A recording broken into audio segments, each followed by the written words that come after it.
So let's put this in context. So when I was going through school and starting my sport dietitian career, literally the research was supporting 30 to 60 grams of carbohydrate consumption per hour of training, right? So let's just say it didn't really change, and I'm not going to be exact on this, but it didn't really change until about 10 years ago or so.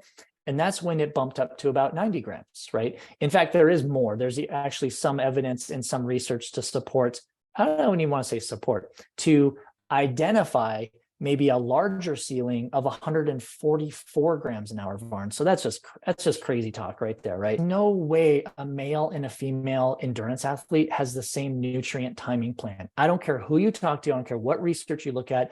We don't have the data on female athletes. Now it's being done, which is great, but it's going to be a while till we have conclusive evidence, right? So number one, females, you got to take yourself out of this equation. All those studies were done on male athletes, number one. Number two, we need to consider, and this is what a lot of research doesn't consider, we need to consider what they're eating during the day. So we need to understand what you're doing in your daily nutrition, because that can actually predispose you to needing more or less carbohydrate during your training. We've got some really, in my opinion, some really debatable research in terms of carbohydrate consumption per hour, because every single one of us is not the same. I remember a lot of the athletes, endurance athletes I've worked with kind of liberating them from not following the 30 to 90. And maybe it's 30, maybe it's 40, maybe it's 20, right?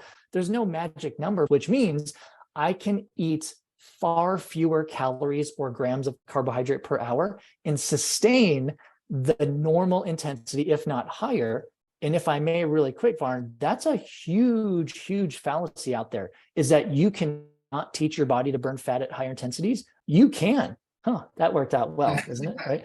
You can do it, right? Because, and when you do that, you don't need 30 to 90 grams. That's what gets me. I'm totally on the other end of the spectrum. Through food, how do we optimize blood sugar, control health, performance? And then you need to find products that support that. And literally before UCAN came on, there were no products. There's still, I mean, honestly, let's call it what it is. There's still no products that do what UCAN does. It is all about controlling and optimizing blood sugar for health and performance. And UCAN is always part of my strategy, always.